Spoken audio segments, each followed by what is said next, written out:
Mule Studio is a user-friendly and powerful, Eclipse-based tool that allows you to easily create Mule ESB flows, and edit and test them quickly without a deep knowledge of Mule configuration. What is a Mule Studio?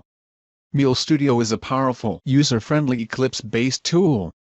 Mule Studio is an Eclipse-based tool that has three main components: a package tree, a palette, and a canvas. Mule ESB easily create flows as well as edit and test them in a few minutes. Mule Studio currently in public beta. It is based on drag and drop elements and supports two-way editing. Advantage of Mule Studio: you can easily create Mule ESB flows, and edit and test them quickly without a deep knowledge of Mule configuration. One of the main advantages of this tool is that you can build Mule ESB flows in a graphic environment. It is based on drag and drop elements and supports two-way editing, config XML and UI editor. Three main component of Mule Studio: a package tree, a palette, a canvas. First of all, we will discuss the package tree. Package Explorer tree. The package tree contains the entire structure of your project. Here you can see the Package Explorer tree. In this Package Explorer tree, under src/main/java folder, you can store custom Java class. src/main/resources folder, you can create a graphical flow. Application folder, you can store the Mule deploy.properties file. src/main app folder contains the flow of XML files. src/main test folder contains flow-related test files. Mule project XML contains project metadata. You can edit the name, description, and server runtime version used for the specific project. JRE system library contains the Java runtime libraries. Mule runtime contains the Mule runtime libraries. A palette. The second component is palette. The palette is the source for accessing endpoints, components, transformers, and cloud connectors. You drag them from the palette and drop them into the canvas in order to create flows. The palette typically displays buttons indicating the different types of Mule elements. You view the content of each button by clicking on each button. If you do not want to expand elements, click again on the button again to hide the content. A canvas. The last component is canvas. The canvas is the graphical editor where you drop elements from the palette to build your flow. See the image. You can see how to drag the elements from the palette and drop them into the canvas. Inside the editor, you can create one or more flows. Using the Global Elements pane, you can configure global Mule elements. Here you can see the different type of palette components in Mule Studio. Here you can see the different type of endpoint. Generally, endpoints send and receive data, and are responsible for connecting to external resources and delivering messages. First, we will discuss FTP endpoint. FTP endpoint.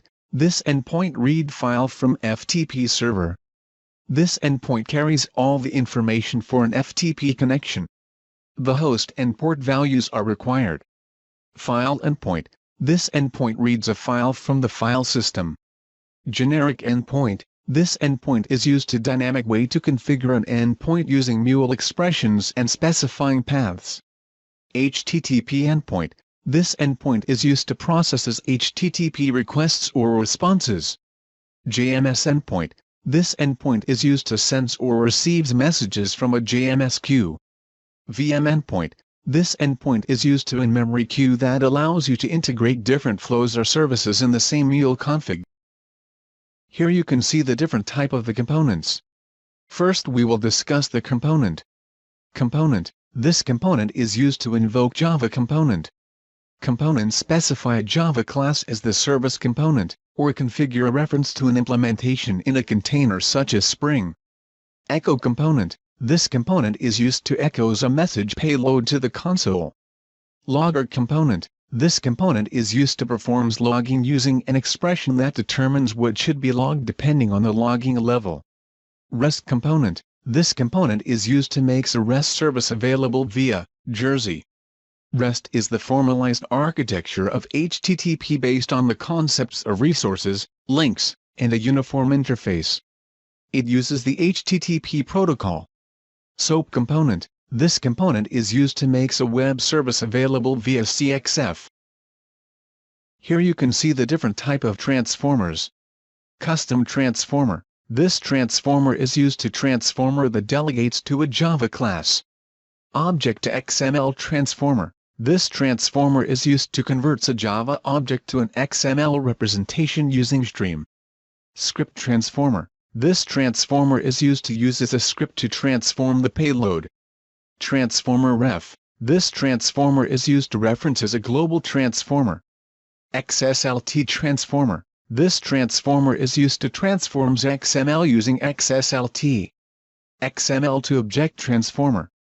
This transformer is used to convert XML to Java Bean graphs using stream. Here you can see the different type of filter. Custom filter. This filter is used to user-implemented filter. The standard filters handle most filtering requirements, but you can also create your own filter. To create a filter, implement the filter interface. Exception filter. The exception filter is a filter that matches an exception type. Expression filter. The expression filter evaluates a range of expressions providing different type of evaluators such as XPATH, JXPath, OGNL and also a custom evaluator. Message property filter. The message property filter allows you to add logic to your routers based on the value of one or more properties of a message. This filter can be very powerful because the message properties are exposed, allowing you to reference any transport-specific or user-defined property. Filter reference. This filter is used to reference to a globally defined filter. Regular expression filter. This filter is used to filter that applies a regular expression pattern to the message payload. Wildcard filter. This filter is used to filter that matches string messages against wildcards. Payload filter. This filter is used to filter that checks the class type of the payload object inside a message. Here you can see the flow control. Flow control refers to message processors that control the destination of the messages in a flow. The splitter uses an expression to split a message into pieces, all of which are then sent to the next message processor. Here you can see the two type of router. One is all router, and another is choice router. All router. The all message processor can be used to send the same message to multiple targets. Router that sends message to all routes. Choice router. The choice message processor sends a message to the first message processor that matches. Router that routes messages based on expressions. Round robin. Iterates through a list of two or more message processors, sending successive messages to the next message processor on the list. When it reaches the end of the list, it jumps to the start of the list and resumes the iteration. Splitter evaluates an expression which determines how it sections a message into two or more parts. The splitter then sends each of these message parts, in sequence, to the next message processor in an application flow. First successful sends a message to the next message processor within a circular list of processor targets. Here you can see the scopes. A scope is a context in which other components operate, for instance, an asynchronous block. It's a way of grouping components to achieve a goal. All the components in an asynchronous block are executed asynchronously. Here you can see Cloud Connector. Salesforce. The Salesforce connector provides an easy way to integrate with the Salesforce API. This allows users to create flows which can query, create and update information in Salesforce. Twitter. The Twitter connector provides an easy way to integrate with the Twitter API using Mule flows.